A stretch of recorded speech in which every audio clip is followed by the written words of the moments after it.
What is going on, guys? My name is Lextasy. Welcome back to the channel. We are here back at Shift Fast Motorsports for round number 2 of putting the RS7 on the dyno. So first things first, guys, is of course we want to figure out what this thing is doing on 93 fuel now, since it's been retuned engine and transmission. But then we also got some goodies right here. We just picked up 2 5-gallon pails of E85, pure E85, so that's definitely going to help us.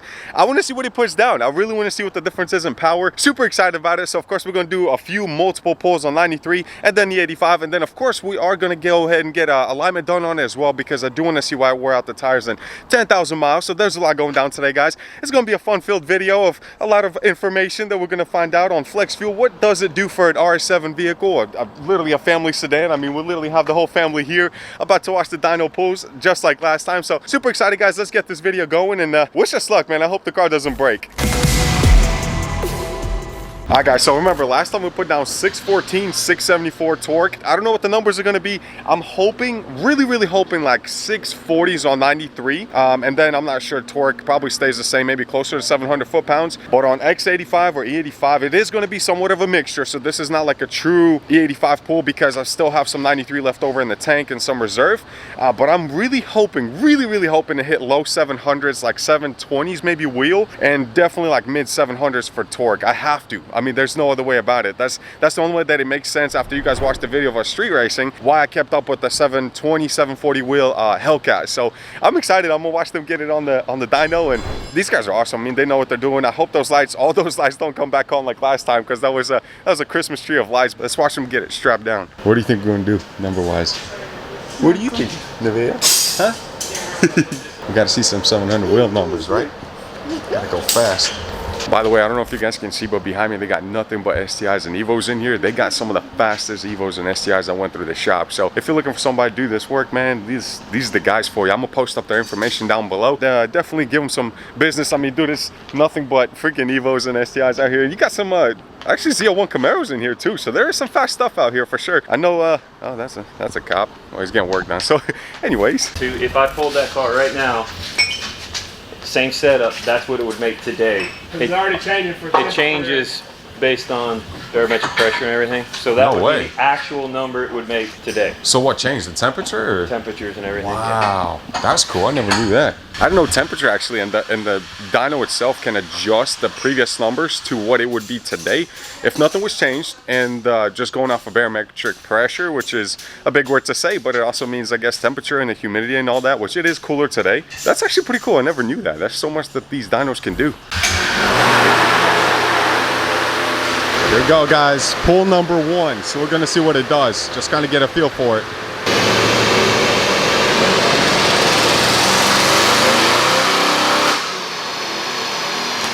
Hey, 363, 495. I think you're just playing with it all, trying to figure it out. Pull number 2.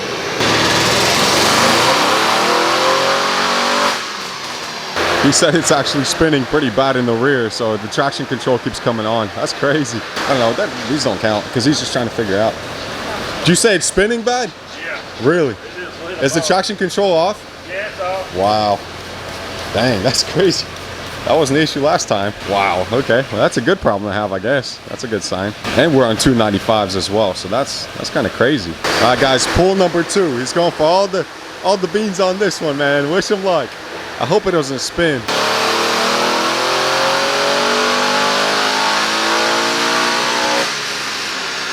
Jesus. So we made so much more foot-pounds of torque, but we lost horsepower. It says 533 and 753 foot-pounds of torque. I've never seen that. We're at 753 foot-pounds of torque, which is insane on 93, but we're at 5-something on horsepower. That's weird. I don't know if it's traction or what. I've never seen that. That's some weird numbers. Could we have lost horsepower by getting it retuned, but gained foot-pounds of torque? That's weird.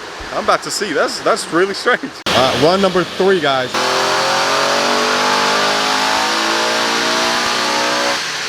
Almost like they pulled timing out of it. He said he did.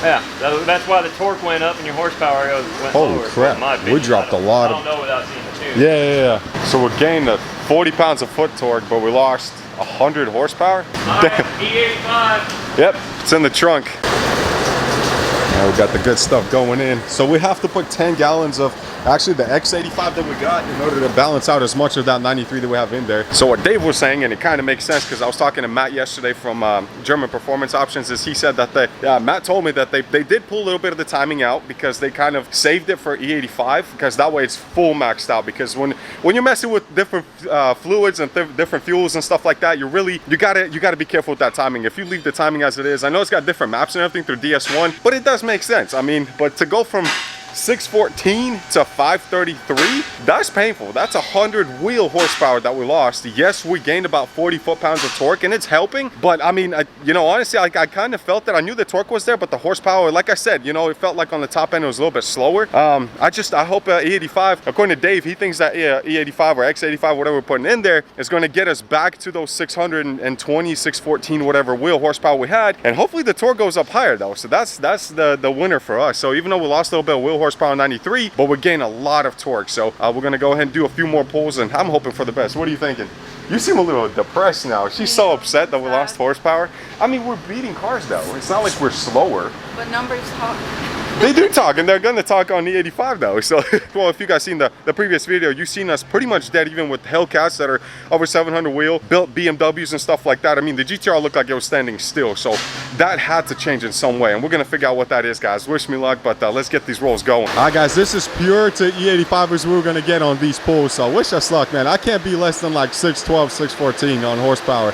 I know the torque is gonna go up, hopefully close to 700, if not over, but I gotta see what this does. I mean, if it kept up with the 700 horsepower Hellcat, it's gotta be up there. It has to.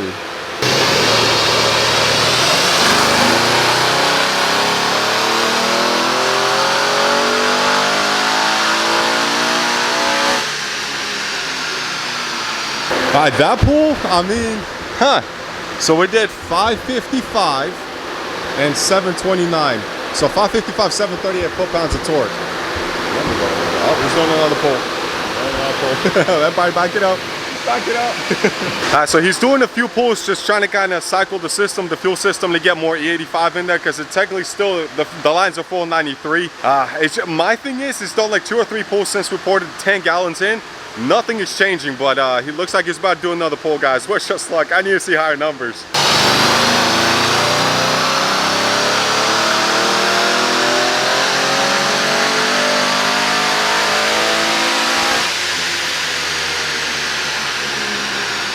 What the heck happened there? I just lost torque and I lost horsepower. What? 543 and 688. All right, I don't know what to think right now. We're gonna let it cool off a little bit. I think it's just super heat soaked because the numbers are getting lower the more pulls we do, even though we should be flushing more E85 into it. So I'm so confused right now. I don't know what to say, guys. With all of you that have more experience than me, give me some advice, man. What is going on? Like, why have I just lost horsepower by 80 wheel on E? I mean, they're gonna cool it off. Hopefully, I don't know. I lost 80 horsepower and the torque is about the same. And I'm on E85. I don't know. It's quicker. I just don't know what's going on with the tune. I don't know if I'm supposed to change it somewhere in a map or whatever. I don't know. I'm about to call that shop and see what's going on. They said it should pick it up on its own, but I'm gonna give them a call. Is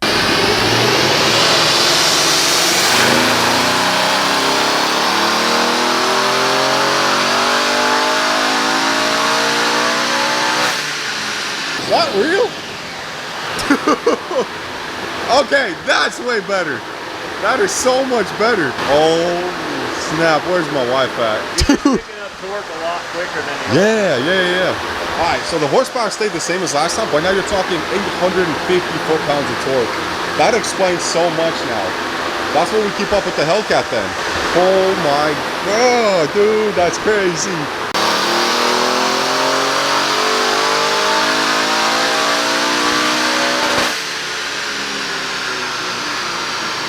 That's a win in my book. That is a win in my...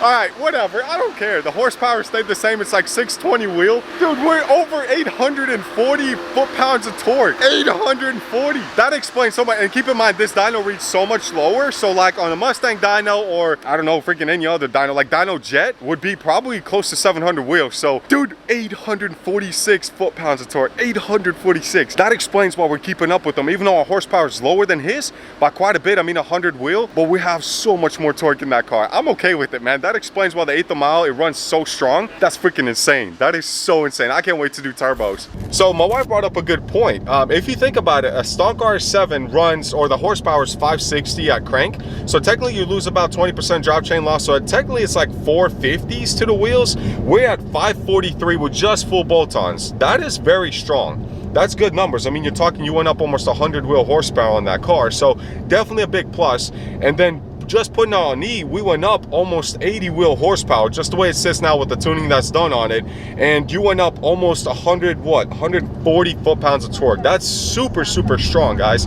So technically, if you're talking about at crank, right now, we're at 750s at crank wheel horsepower, and we're at almost 1,000 foot-pounds of torque at freaking crank. And it's doing it. It's literally making a 4,500 pound car move that fast. So it's impressive, guys. There's no other way to put it. I know I'm rambling, but I've driven so many different cars, but a 4-door sedan to do what it's doing, bro, you got a sleeper. This is a sleeper as it gets. So before we talk about the alignment, there is a small issue with the tuning. So I talked to the tuners there.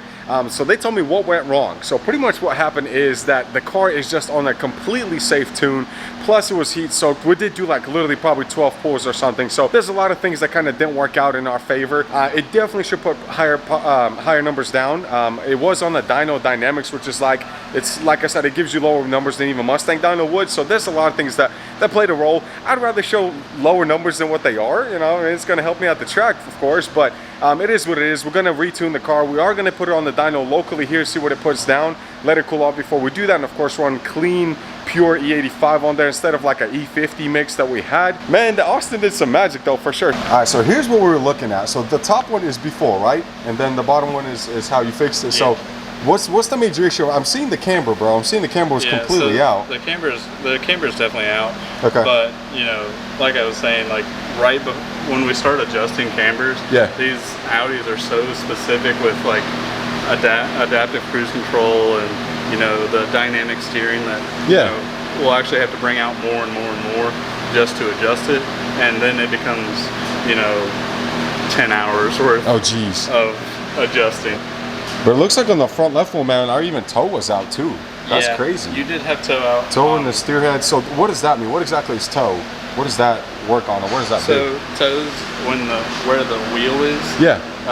So camber is when it's aimed out. Yes. And then toes aimed in. So oh my God, I was feeling that today, bro. No joke, driving. I could feel like I was, remember I said I was fighting the wheel? Yeah. That explains so much, dude. That's what it is then. Toes, the brakes don't look horrible. They actually, you know, they still look pretty good. Okay, cool. That's awesome. So let's say we did bigger turbos, it should be fine. We should be able to stop. Okay. That's awesome. That's all I needed to know.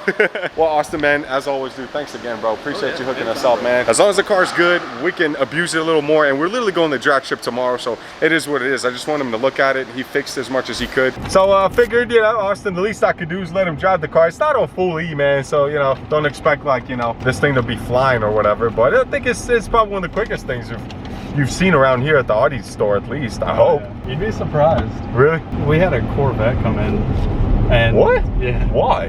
Dude, you'd be surprised. Now, was that like a C8 Corvette or a C7?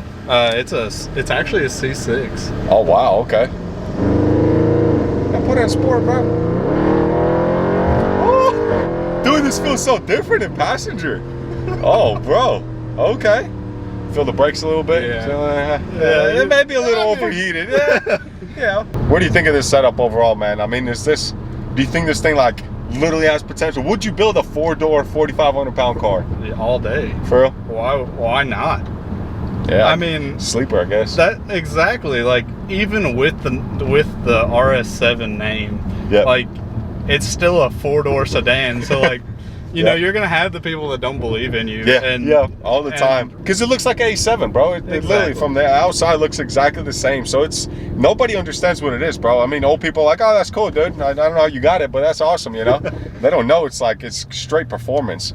So out of the 4 doors that Audi makes, I mean, what else you guys have? There's nothing else, right, that would compete with this in a 4-door Panamera.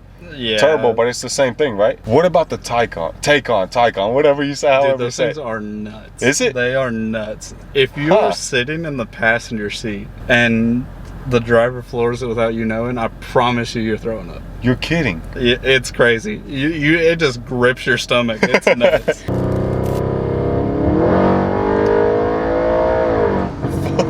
That's awesome. Dude, that is so awesome. That's crazy. Right? Nobody believes this car, I work man. on these things all the time, and you would never think.